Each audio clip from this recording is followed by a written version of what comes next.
Praise lord. దేవుని నామానికి వందనాలు. ఈ పగటి వేళ ఆరాధనలో దేవునికి విడలుగా పాలు పంచుకోవడానికి దేవుడు మనందరి జీవితంలో కల్పించిన గొప్ప భాగ్య తరగతిని బట్టి దేవునికి స్తోత్రం. దేవుడు మనల్ని ఎంతగానో శక్తిపరిచి సహాయపరిచి ఎంతవరకు తోడుకొని తీసుకొచ్చినందుకు దేవునికి స్తోత్రం. దేవుడి పగటి వేళ మన మధ్యలో కొందరు అతిథులను కూడా తీసుకురావడానికి దేవుడు సహాయపరిచిన విధానాలు బట్టి దేవునికి స్తోత్రం. దుఃఖం కలిగినది కాదు, సంతోషం కలిగిన ఒక మాట, మన సంఘ బిడ్డలు రోజుకు రోజుకి అతిథులు అయిపోతున్నారు. వాళ్ళకి ఎక్కడి నుంచి మనం బొకేలు బహుమానాలు ఇచ్చేయాలని స్వీకరించాలేమో అని ఆశించిన మంత్రిలాగా మారిపోయారు. అందుకే మనం వాళ్ళని గౌరవించాలి. అందుకే వచ్చే వాళ్ళని నేను ఆలోచిస్తున్నాను, బొకేలు కొనిసి తెస్తాను. అందరికీ వచ్చిన 8:30 తర్వాత వచ్చిన ప్రతి దేవుని బిడ్డకి మనం ఏం చేయాలి? సత్కరించాలి, వారికి కుర్చీ ఇవ్వాలి, వారికి ఏం చేయాలి? మంచి దండాలు తెచ్చేసేసి వారికి ఏం చేయాలి? ఘనతనిచ్చి తీరాలి. దేవుడు రాక మునిపే వాళ్ళు వచ్చేసారంటే వాళ్ళకి మనం ఘనత అభిమానాన్ని చెందించి తీరాలి. అందుకే ఆ విషయం నాకు మరణాలు గుర్తుపెట్టించండి, కొనుక్కోవడానికి ఉన్నది. ఓకే, మన విషయం అది కాదు, మన విషయమే దేవుని యొక్క వాక్యంలోకి మనం వెళ్దాం. ఈరోజు మనం చదివిన వాక్య భాగం ఒక ప్రత్యేకత చెందిన ఒక వాక్య భాగం. దాని 6వ అధ్యాయం 1వ వచనం చదివినప్పుడు ఇశ్రాయేల్ ప్రజల లోపల దేవుడు ప్రత్యేకంగా ఎంచిన ఒక భాగం అది. అక్కడ చెప్పిన మాట మనుషులండి, ఎవరైనా పురుషుడు గాని ఆడది గాని ప్రత్యేకంగా దేవుని కొరకు నాశీర్వతుడై తీరడానికి ఏదైనా మనసు కలిగి ఉండి తీరితే, అంటే ఇశ్రాయేల్ ప్రజల్లో మనిషి యొక్క మనస్తత్వం దేవుడు బాగా అర్థం చేసుకున్న దేవుడు. అంతే కదా, రోజు పాస్టర్ గారు వాక్యం చెప్తున్నారు వినేసి మనకు కూడా ఒక ఆతృత వస్తుంది. నేను కూడా ఒకరోజు ఏమైపోవాలా, పాస్టర్ లేకపోయినా ఉన్నా నేను పాస్టర్ అయిపోవాలన్న ఆశ ప్రతి ఒక్కడికి ఉంది. నాయకుడిని చూసి నాయకుడు అయిపోవాల్సిన ఆతృత ఉంది. కానీ అలాంటి ఒక మనసు కలిగిన వారిని దేవుడు దర్శించే దేవుడు అని చెప్పడానికి ఆధారమే సంఖ్యాకాండం 6వ అధ్యాయంలో రాయబడి ఉన్నది. యాజకులై తీరడానికి కేవలం పురుషులకు మాత్రమే బైబిల్ ఏం చేసింది? అంగీకరణ ఇచ్చి తీరింది, సమర్థన ఇచ్చి తీరింది. వ్యవస్థ పురుషులకు మాత్రం యాజక ధర్మాన్ని నెరవేర్చుకోవడానికి దేవుడు ఉపయోగించినట్టుగా బైబిల్ సెలవిస్తున్నది. అలాగని చెప్పి ఆడవాళ్ళు దేవుడికి అక్కర్లేదనియో, ఆడవాళ్ళు దేవునికి పనికిరాని పాత్రలనియో, ఆడవాళ్ళతో దేవునికి పని లేదోనో అలాంటి సిద్ధాంతం ఏం కాదు. కానీ ఆడవాళ్లకు దేవుడు గుర్తింపుని ఇస్తున్నారు. కానీ దేవుడు కోరేది ఆడవాళ్ళు ఎప్పుడు కూడా రహస్యముగా ఉండి తీరాలి. ఎవరికి వెంటనే ఏం కాకూడదు, కనబడేటట్టుగా ఉండి తీరకూడదు. ఎవరికేమో కూడా ఏ రీతి కలిగిన అభ్యంతరంగా మాడకూడదు. అందుకే ఆడవాళ్లకు దేవుడు కాస్త అధిక ప్రాధాన్యత ఇచ్చిన, పురుషుల కన్నా అధికంగా ప్రాధాన్యత ఇచ్చినట్టుగా బైబిల్ సెలవిచ్చుచున్నది. అలాగైతే యాజకులు మాత్రం యాజక ధర్మం నెరవేర్చినప్పుడు పురుషులకు ఆడవాళ్ళకు కూడా ఆశ కలిగేది, మేము కూడా దేవుని కొరకు ఏదో ఒకటి చెయ్యాలి కదా, మేము కూడా దేవుని కొరకు ఏదో ఒక చేసి తీరాలి కదా ఆతృత ఉండేటట్టుగా కొందరు జనాలు, వారి పట్ల దేవుడు ప్రత్యేకంగా ఎంచిన ఒక ప్రక్రియ నాశీర్వత్తు చేసి తీరడానికి ఉన్న ప్రక్రియ. అలాగైతే పురుషుడు కానీ స్త్రీ కానీ కొంతకాలానికి ఏం చేసుకోవచ్చు? దేవుని యొక్క పరిచర్య నిమిత్తం, దేవుని యొక్క పని నిమిత్తం, దేవుని యొక్క వ్యవస్థలో ఉన్న నెరవేరింపు కొరకు తన్ను తాను ఏం చేయొచ్చు? సమర్పించవచ్చు, అప్పగించవచ్చు, డెడికేషన్ చేసుకు తీరొచ్చు. అదే కదా దాన్ని 2వ వచనం ఒకసారి చదవండి. పురుషుడే గాని స్త్రీయే గాని ఎవరైనా మొక్కుకొని తన్ను తాను ప్రత్యేకించుకునే వాడు తన్ను తాను ఏం చేయొచ్చు? ప్రత్యేకించుకోవచ్చు, అంటే వేర్పరుచుకోవచ్చు. దానికి ఆ పని నిమిత్తం ఆయన ఏం చేయవచ్చు? సమర్పించుకోవచ్చు. అది పురుషుడు కూడా కావచ్చు, స్త్రీ అయినా కావచ్చు. వారి ఇరువరకు దేవుడిచ్చిన ప్రత్యేక ప్రణాళిక. దానిని ఏం చేసి తీరాలి? ఉపయోగించుకు తీరి దేవుని ఆలయం నిమిత్తం కానీ, దేవుని యొక్క సమాజం నిమిత్తం కానీ, దేవుని యొక్క బిడ్డల నిమిత్తం కానీ ఏం చేయొచ్చు? చేసి తీరవచ్చు. దీనిని మీరు ఆలోచించేటప్పుడు మన దీక్షలు వేసే, మాలలు వేసే చర్య మాత్రం ఆలోచించమాకండి, మనకు అలాంటివన్నీ గుర్తుకొస్తాయి. అలాంటిది ఏం కాదు. ఆ కొంతకాలానికే కాదు, దేవుని యొక్క బిడ్డలుగా మనం ఎల్లప్పుడూ దేవుని సేవ చేసుకు తీరాలి. ఎల్లప్పుడూ దేవునికి ఏం చేయాలి? పరిచర్య చేసుకు తీరాలి. అది కొంతకాలానికి కాదు, ఆ కొంతకాలాన్ని అలవాటు చేసుకొని జీవితాంతం చేసుకు తీరాలి. అయితే కొంతకాలం అని చెప్పింది నెల కావచ్చు, 2 నెలలు కావచ్చు, సంవత్సరాలు కావచ్చు. నేను అలా నమ్మట్లేదు. నేను నమ్మేది ఏ రోజు నిర్ణయం తీసుకున్నామో ఆ రోజు నుంచి మట్టికి మట్టి కలిసేంత వరకు. ఇది అందరు దేవుని బిడ్డలు అంగీకరిస్తలేదు నాకు తెలియదు, నేను అలా అంగీకరిస్తాను. కానీ ఒక్కసారి మొక్కు తీసుకున్నామంటే ఎప్పటి వరకు? మరణం సునిశ్చితమైనంత వరకు, చచ్చిపోయిన గడువు వచ్చినంత వరకు ఏం చేసి తీరాలి? ఆ నిబంధనకు పనిచేసిన పరిచారకులుగా మారి తీరాల్సింది. అందుకే నాజరీతు అయి ఉండి తీరడానికి మొదటి చేయాల్సిన పద్ధతి డెడికేట్ యువర్ సెల్ఫ్. నిన్ను నీవేం చేసుకు తీరాలి, అప్పగించుకోవాలి, సమర్పించుకు తీరాలి. మనం సేవించే దేవుడు ఒక రోబోట్ ని కాదు సృష్టించింది. హలో, స్విచ్ చేస్తే హల్లెలూయా ప్రైజ్ లార్డ్, స్విచ్ చేస్తే అన్ని వార్తలు చెప్పే. నో, రోబోట్ కాదు. దేవుడు మనకి స్వేచ్ఛను ఇచ్చారు, ఫ్రీడమ్ ఇచ్చారు, ఫ్రీడమ్ ఇచ్చారు. దాని అర్థం ఆ స్వేచ్ఛను దేవుడు ఏం చేయలేదు, ధిక్కరించలేదు. హలో, మన పరిశుద్ధాత్మ రావాలన్నా దురాత్మ రావాలన్నా దూరుకు రాదు. హలో, పరిశుద్ధాత్మ రావాలన్నా దుష్టాత్మ నీలో రావాలన్నా దూరుకు రాదు. అవకాశం ఇస్తేనే వస్తుంది. హలో, ప్రతి మనిషికి ప్రతి వ్యక్తిత్వానికి దేవుడు ఫ్రీ విల్ ఇచ్చిన దేవుడు, స్వేచ్ఛనిచ్చిన దేవుడు. హల్లెలూయా. అలాంటప్పుడు స్వేచ్ఛనిచ్చేటప్పుడు దేవుడు నిన్ను బలవంతంగా రుద్ది పెట్టడు. బలవంతంగా నువ్వు చెయ్యాలి, ఖచ్చితంగా అలాంటి పద్ధతి ఏం లేదు. హల్లెలూయా. కొందరు చెప్తుంటారు, పాస్టర్ అయిపోయిన తర్వాత పనికి వెళ్తే ఏ ప్రాబ్లం, ఆటో తోలితే ఏం ప్రాబ్లం, నువ్వేం అన్నం పెడుతున్నావా, మరి నీవు డైలాగ్ మాట్లాడకూడదు. ఆడింట్లో కక్కా మొక్క నువ్వు కొనిసి పెడుతున్నావా, డైలాగ్ మాట్లాడకూడదు. ఈ కాలంలో కొన్ని దురాత్మల లెక్కలు తయారైపోయారు. ఒక సేవకుడు సేవ చేసేసి ఆటో తోలితే ఏం ప్రాబ్లం, బండి తోలితే ఏం ప్రాబ్లం, బిజినెస్ పెట్టుకుంటే ఏం ప్రాబ్లం, ఆయనకి కూడా కుటుంబం, నీ భార్య పిల్లలకు నువ్వు ఎలా పోషిస్తున్నావు, ఆయనకి కూడా తన కుటుంబం. దాని అర్థం ఆ కొంత సమయానికి ఆయన ఏం చేసుకుంటాడు, దేవా ఈ విషయం కొరకు నా కుటుంబ విధానం కొరకు నేనేం చేస్తున్నాను, పని చేసి తీరుతున్నాను. దాని తరువాత ఉన్న సమయాలు నేనేం చేసి తీరుతా, దేవుని యొక్క పని నిమిత్తం వాడబడి తీరుతా. దాని అర్థం ఆ పనిలో కూడా దేవుని పని చేయొచ్చు. మనకు అల్లం కాదు కదా, నోరే కదా, పడపడ వాయించేస్తాం. హలో, ఎప్పుడైనా ఆలోచించుకు తీరు. ఒక్కడు దేవుని కొరకు ప్రతిష్ఠించి తీరితే ఆ నిబంధన ఆయన వ్యక్తిపరంది, ఎవడు దానిని రుద్ది పెట్టేది లేదు. అలాగైతే మొదటి ఇష్టపూర్వకంగా నిన్ను నీవేం చేసుకు తీరాలి, అప్పగించుకు తీరాలి, నిన్ను నీవు సమర్పించుకు తీరాలి. సమర్పణ కలిగిన వాడు దేవుని కొరకు ప్రత్యేకంగా నాజరీతుడై తీరేది. వేర్పాటు అన్న ప్రక్రియ సంఘానికి ఒక పునాదిగా ఉన్నది. అది కూడా బలవంతం ఏం లేదు. ఏమని వేర్పాటుగా ఉండాలి, అది నీ ఇష్టం, నీ కష్టం అది. హలో, మన సంఘంలో దాన్ని కొద్దిగా లిబరలైజ్ చేశారు కాబట్టి బాగుంది. నీకు బాప్తిసం ఇచ్చేటప్పుడు మొత్తం దీయించేస్తాం, అలంకారాలు మొత్తం దీయించేసి శుభ్రం పరిశుద్ధత కలిగిన జీవితం జీవించి మళ్ళీ దీన్ని తొడిగించే ఒక పద్ధతి మనం ఒప్పుకోం. నేను ఒప్పుకోను, నేను దానిని అంగీకరిస్తాను. మరి మిగతా సంగతి మనకి తెలియదు. కొందరు దాన్ని లిబరలైజ్ చేసేస్తున్నాను. అర్పించేటప్పుడు నీ శరీరం, ప్రాణం, ఆత్మ పూర్తిగా అప్పగించుకు తీరాలి. అలాగైతే మొదటి ఆదామును దేవుడు సృష్టించిన చర్య ఎలాగో అలాగైనా ఉండాలి. కడపటి ఆదాము సృష్టించిన చర్యలో మధ్య చర్యలో ఉండకూడదు. ఆత్మీయతలో మధ్య చర్య లేదు. అందుకే దేవుని బిడ్డలు తన్ను తాను ఏం చేసుకు తీరాలి, అప్పగించుకు తీరాలి, డెడికేట్ చేసుకుంటూ తీరాలి. డెడికేషన్ చేసి బడి తీరితే అది ఎంత, కొంతకాలానికి మాత్రం. దానికి మొదటిగా నువ్వేం చేయాలి, డినై యువర్ సెల్ఫ్, నిన్ను నీవే ఏం చేసుకు తీరాలి, తెచ్చించుకోవాలి.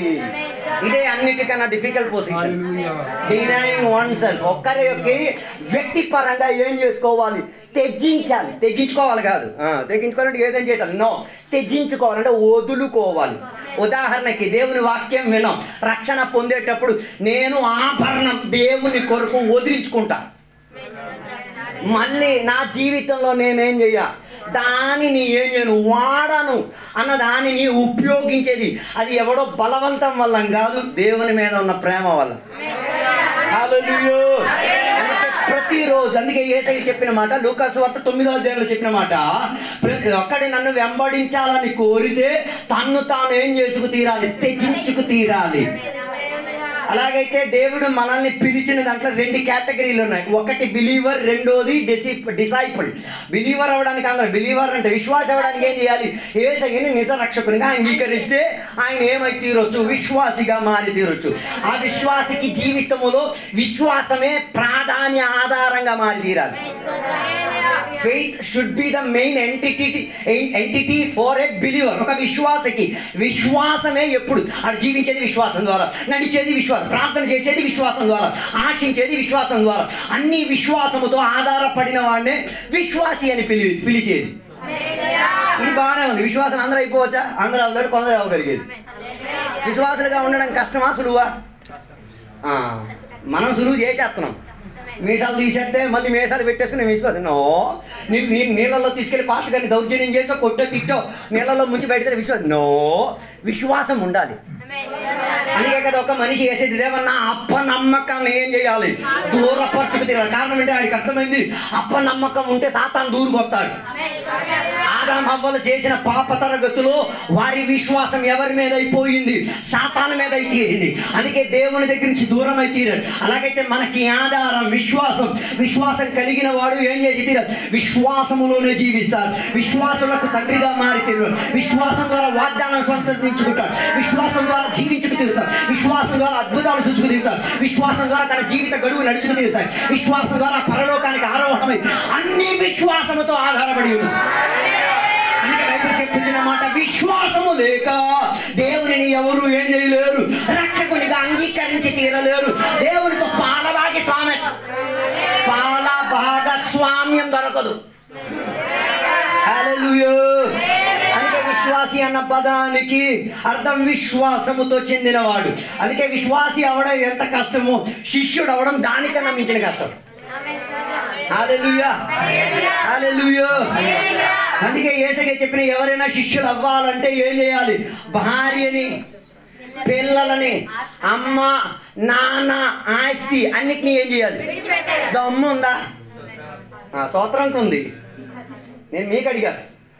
హలో, హల్లెలూయా. అక్కడే ప్రాబ్లం వచ్చింది. ఏం చేయలేము, మనకున్న దానిని వదలలేము. మనకున్న దానిని డినై చేయాలి, మనల్ని కూడా మనం డినై చేయాలి. హల్లెలూయా. నాజరేతులో కూడా అదే, వ్యక్తిపరంగా ఏది వదులుకోవాలి. అది కుటుంబం ఉండొచ్చు, భార్య ఉండొచ్చు, పిల్లలు ఉండొచ్చు, ఆస్తి ఉండొచ్చు, సంపాదన ఉండొచ్చు. దాని పని దేవుని కొరకై తీరితే వాటి మీదే లక్ష్యం ఉండాలి తప్ప మిగతా దాని మీద తన గురి ఉండకూడదు. అర్థం కాలేదు. అందుకే కదా మన సంఘాల్లో లేటుగా వచ్చేసారు. అందుకే ఏరియాలో ఎక్కడెక్కడో ఆశలు ఉన్నాయి. మరి తీరుతాడు రా నాయన దేవుడు. మరి నువ్వు సేవించే దేవుడు ఎవడో నాకు తెలియదు, నేను సేవించే దేవుడు బలవంతుడైన దేవుడు. మొన్న ఒకరి జీవితం మన సంఘంలో నుంచి పాస్ట్ గారికి ధిక్కరించేసుకొని సంఘంలో పెద్ద పేచీ పెట్టేసుకొని వెళ్ళింది. ఇప్పుడు 2 ఓవరీలకి క్యాన్సర్లే. వినేసారి నా బుర్ర పాడైపోయింది.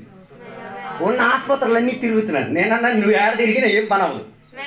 కారణం ఏంటిది? పాస్టర్ గారిని దుఃఖపరిచేసి, పరిశుద్ధాత్మను దుఃఖపరిచేసి, వ్యవస్థను దుఃఖపరిచేసి, త్యజించడానికి మనసు కలిగిన వాడిని దుఃఖపరిచేసి, నాజరేతు ఉంచిన వాడిని దుఃఖపరిచేసి ఏముద్ధరించేతో డబ్బు సంపాదిస్తామేమో, లారీలు కొనొచ్చేమో, ఆస్తులు కొనొచ్చేమో, సుఖం కొనలేవు, ఆత్మీయత కొనలేవు. అందుకే బీ సీరియస్ అబౌట్ దట్. అందుకే దేవుని విషయం నిర్లక్ష్య భావం కాదు, లక్ష్యబోధముతో పరిజ్ఞానంతో చేసుకో, కాసుకోలేవు. హలో, అర్థంగా అయింది? ఒక్కసారి డెడికేటెడ్ చేసినది, ఒక్కసారి యేసయ్యనే నిజ రక్షకునిగా అంగీకరించిన తర్వాత నాకు మీకు మరి వెనక్కి ఛాన్స్ లేదు. హలో, ఉన్నారా లేదా? నాకు వెనక్కి ప్రాబ్లం ఏంటి తెలుసా? వచ్చిన దానికన్నా తీవ్రత వెనక్కి లేదంటే దొరుకుతుంది. అర్థం కాలేదు అనుకుంటా. అందుకే చాలా మంది వదులుకుపోవడానికి నిర్ణయాలు సిద్ధపడే, వదులుకోవడానికి మనసు లేదు. పని వదిలేసి ఆరాధనకి వెళ్ళే మనసు లేదు. భార్యను వదిలేసి నేను వెళ్ళిపోతాను అని చెప్పి మనసు లేదు. హలో, అందుకే కదా లూకాసు వార్తలకు పుస్తకం 9వ అధ్యాయం 57వ వచనంలో చెప్పిన మాట మీరు ఒకసారి చూడండి. వారి మార్గమున వెళ్ళుచుండగా ఒకడు నీవెక్కడికి వెళ్ళినను నీ వెంట వచ్చేదనని ఆయనతో చెప్పాలి. ఇక్కడే యేసయ్య సమరియా నుంచి యెరూషలేముకి వెళ్ళినప్పుడు ఈ కాలంలో కూడా కులపిచ్చి ఉంది, ఆ కాలంలో కూడా కులపిచ్చి ఉంది. వీటి మధ్యలో ఒకడు వచ్చి యేసయ్యకి ఏమన్నాడు? యేసయ్య నేను నిన్నేం చేయాలని కూర్చున్నాను, I want to follow you, నేను నిన్నేం చేయాలని కూర్చున్నాను. యేసయ్య అడిగి ఏమన్నారు? ఒకే మాట అన్నారు. నక్కలకు, గొరియాలను, ఆకాశ పక్షులకు నివాసములను కలవు గాని మనుష్య కుమారునికి తలవార్చుకొనుటకైన. దానికి అర్థం ఏంటిది? లేదు, కంఫర్ట్ జోన్ లేదని. If you want to follow Jesus, no comfort zone. Hello, కాకులకి ఏముంది? గూడు ఉంది. పక్షులకేముంది? నీకేం చేయడానికి కూడా దొరకదు, దిండి పెట్టుకోవడానికి కూడా చూడు దొరకదు. దాని అర్థం డినై. నిన్ను నీవు త్యజించుకోవాలంటే కంఫర్ట్ జోన్ వదులుకోవాలి. అంటే నీకు సౌకర్యం చెందేది ఉంది కదా, నీకు బాగా ఇష్టం చెందేది ఉంది కదా, దానిని నీవేం చెయ్యాలి? మరి వీడు ఎందుకు యేసయ్యని వెంబడించాలని కోరాడు చెప్పలేదు. యేసయ్య ఎందుకు వీడు చెప్పారో మాత్రం నాకు అర్థమైంది. వీడు కంఫర్ట్ జోన్ ఆడవాడు వదలడు. అర్థం కాలేదు అనుకుంటా. ఈ యేసయ్య చెప్పారు నన్ను ఫాలో చేయమని. వీడే ఇష్టపూర్వకంగా వెళ్ళి యేసయ్య ఎక్కడ on road. Problem is when you are on road. Road మీద ఉన్నప్పుడే మనకి ఏం కావాలి? రెస్టింగ్కి టైం కావాలి, సౌకర్యాలు కావాలి. యేసయ్య నన్ను నథింగ్ ఈస్ పాసిబుల్, జరిగే ప్రసక్తి లేదు. వదులుకోవాలంటే వదిలే తీరాలి. కంఫర్ట్ జోన్ ఏం చెయ్యాలి? వదిలి. ఇది వినేటప్పుడు ఇంకొకటికి ఆత్మపూర్ణత వచ్చింది. 59వ వచనం. ఆయన మరి ఒకరితో నా వెంట. ఇది ఎవరు చెప్పిన మాట? యేసయ్య ఇంకొకటికి చెప్పారు. తొలినోడో ఆడు యేసయ్యకి చెప్పాడు ఏమని? నేను నిన్ను. అప్పుడు యేసయ్యకి అర్థమైంది ఈ లెవెల్ వెంబడించే ఈ కుర్రోడు వెంబడించే ఛాన్స్ ఉంది. అదో అక్కడ కృప వ్యాపరించుకు తీరేది. ఏమీ జరగలేని పద్ధతులు, ఎవరు ఏం చేయలేని పద్ధతులు నీ మీద కృప ఉండబట్టి నువ్వు రక్షణ పొందావు. కృప ఉండబట్టే స్వస్థత పొంది తీరావు. దేవుడు నిన్ను నమ్మాడు కాబట్టి దేవుడు నిన్ను పిలిచాడు. అందుకే అక్కడ చెప్పిన మాట రెండో వాడుది యేసయ్య పిలిచాడు. నన్ను ఏం చెయ్యాలి? నా వెంట రమ్మని చెప్పాను. ఓ లోడ్, ఆడికి చెప్పారు నా వెంట రమ్మని చెప్పారు. బట్ ఆడేం చెప్పాడు? అతడు నేను వెళ్ళి మొదట నా తండ్రిని పాతిపెట్టి వచ్చుటకు సెలవిమ్మని మన్నవు చేశాను. ప్రైజ్ లార్డ్ ఇక్కడే చెప్పాలి. మరి వీడు పాస్ట్ గారి పొజిషన్ తీసుకుంటాడేమో. వీడు చెప్తున్న డైలాగ్ ఏంటిది? నేను వీడికి ఎప్పుడు తెలిసి ఇలా వస్తాడని. ఉన్నారో లేదో నాకు తెలియట్లేదు. దాని అర్థం వీడు చెప్తున్నాడు యేసయ్యకి బహానా ఏం చెప్తున్నాడు? నేను వెంబడిస్తాను యేసయ్య ఎవరిని సమాధి పెట్టేసి. ఇది ఆత్మిక దర్శనం ఏం కాదు. కొందరికి సమాధి ప్రాబ్లం. ప్రైజ్ లార్డ్ ఆగిపోయింది. అదో యేసయ్యని యజమానిగా అంగీకరిస్తే, యేసయ్యని బోధకుడుగా అంగీకరిస్తే ఎక్కడ ఎప్పుడు ఎవరు సమాధి చేస్తారో ఆలోచించాల్సిన అవసరం లేదు. అలాగైతే రూట్ చూసుకొని వెళ్ళిపో. I don't have any problem. Route చూసుకొని వెళ్ళిపోండి. నాకు సమాధి ఎక్కడ దొరకాలా, నేను ఎక్కడే సమాధి చేయబడితే మా తాతల్ని మొత్తాలు సమాధి చేసే గోపురాలు ఏం కట్టని అవసరం. ఎక్కడ సచ్చినా పర్వాలేదు. సచ్చింది కాదు ప్రాధాన్యత, పునరుత్థానం పొందేదే ప్రాధాన్యత.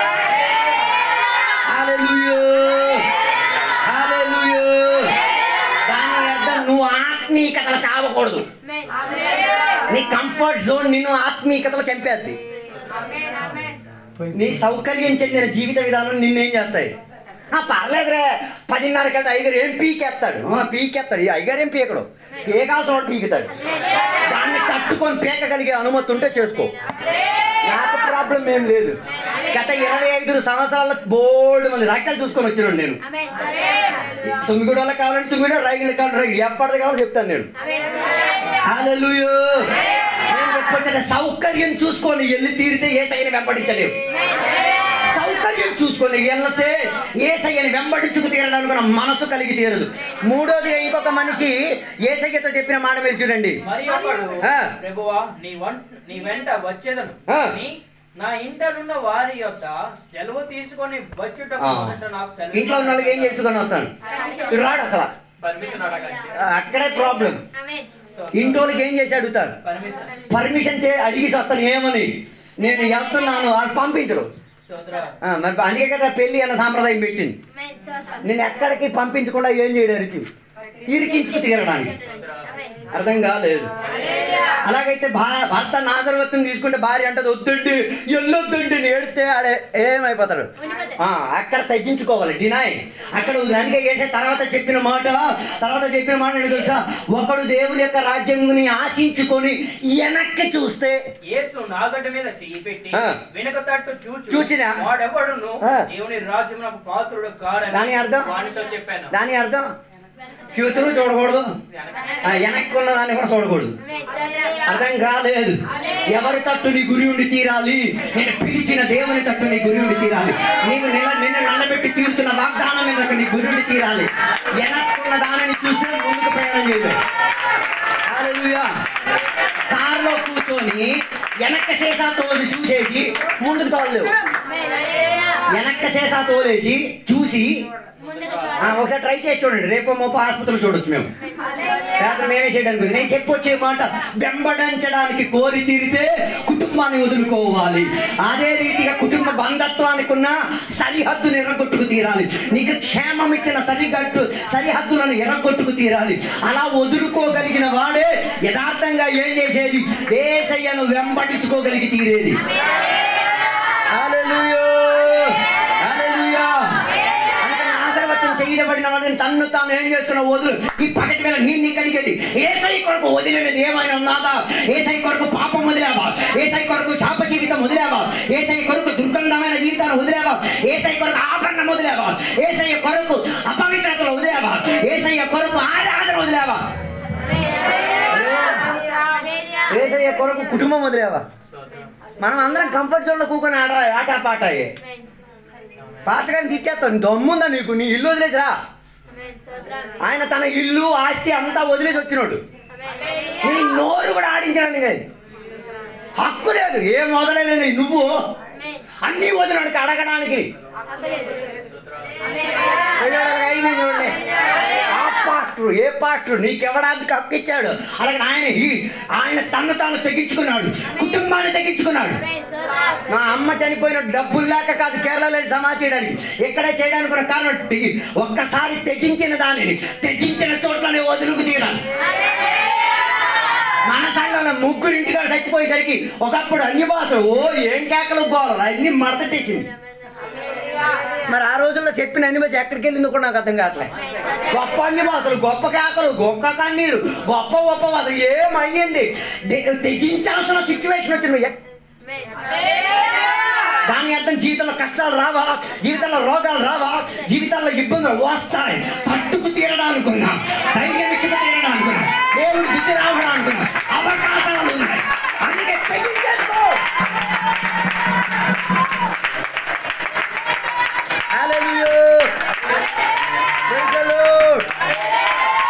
అందుకే నా మాటలు నేను ముగించాలని కోరుతున్నాను. నాజరవత్వం చేయడం వాడిన వాడు ఏం తెచ్చుకోవాలి? ద్రాక్షారసం వదులుకోవాలి. నాజరవత్వం చేసిన వాడు ఏం చేయాలి? జుత్తు వదులుకోవాలి. జుత్తు ఎందుకు పోసేస్తే చాలుగా. లోకాన్ని వదులుకోవాలి నాయన. జుత్తు గర్వానికి సాదృశ్యం. ఈ కాలంలో పాటలు పాడడానికి కూడా కుర్రోళ్ళు వస్తున్నారు జిత్తులు పెంచేసుకోండి. అవకాశం ఇచ్చిన విశ్వాసం కొట్టాలి. హలో, నేను ఇక్కడ జుత్తు తీసుకొని వస్తే మీ ఎంతమంది నన్ను ఇక్కడ నిలబెడతారు? హలో, ఆ కొంతకాలానికి ఏం చేయకూడదు. జుత్తు కత్తిరించుకో, ఏం వాడకూడదు, మంగళ కత్తిరి వాడకూడదు. విన్నారా? మీరందరూ ఇంత మొహంగా నన్ను చూస్తున్నారు. విరక్తికి లక్షణమేమో. ఓకే, నా విషయం అది కాదు. నేను చెప్పొచ్చు, వదులుకోవాలి. లోకాన్ని వదులుకోవాలి, లోక సాంప్రదాయాన్ని వదులుకోవాలి, పరిశుద్ధతకు అంకితాన్ని ఏం చేసుకోవాలి? ఉంచుకు తీరాలి. అలాంటి వాడే యథార్థంగా దేవుని కొరకు డెడికేట్ అయినాడు. హలో, మాకు ఇష్టం లేదా ఈ లోక సాంప్రదాయాలు నీ చేసుకోవడానికి? ఇష్టం ఉంది, కానీ దానిని కష్టంగా భావించుకొని వదిలే కారణం ఏంటో తెలుసా? ఒక పరిశుద్ధత కొరకు ఆశ ఉంది కాబట్టి. ఆయన పరిశుద్ధుడు కాబట్టి నేను పరిశుద్ధ తీరుతా. ఆయన పరిశుద్ధతను సాక్ష్యంగా ఆధారంగా తీసుకున్నాడు కాబట్టి నేను పరిశుద్ధతకు ఆధారంగా తీసుకున్నాను. అందుకే నా మాటలు నేను ముగించేసి తిరుగుతున్నాను. ఈ పగటి వేళ దేవునికి అసలు సమర్పించగలరు. కాస్త దేవుని కొరకు త్యజించండి, యథార్థ విశ్వాసిగా జీవించండి, యథార్థ శిష్యుడిగా మారండి, రుజువు చేయండి లోకానికి. ఏమని? యేసయ్య శిష్యులు సిలువ ఎక్కడానికి రెడీ, కత్తులు తొక్క పేకలు కోసుకోవడానికి రెడీ. యేసయ్య శిష్యులు దేశాన్ని వదులుకోవడానికి. 12 శిష్యుల చరిత్ర రాయబడదు. ఒకడు తలకిందుడిగా సిలువ వేయబడ్డాడు, ఒకడికి బాణాలతో కూర్చున్నాడు. ఈ పగటి నువ్వు తెచ్చించడానికి రెడీయా? ఆలోచించుకో. దానివల్ల సువార్త ఇంతవరకు వచ్చి తీరింది. అందుకని మాటలు నేను ముగించేస్తున్నాను. ప్రియ దేవుడు వెళ్ళాలి, త్యజించగలిగిన జీవితంతో, సమర్పించిన జీవితంతో పరిచయ చేత ఈ వాక్యాల దేవుడు మన అందరూ కూడా దీవించును గాక.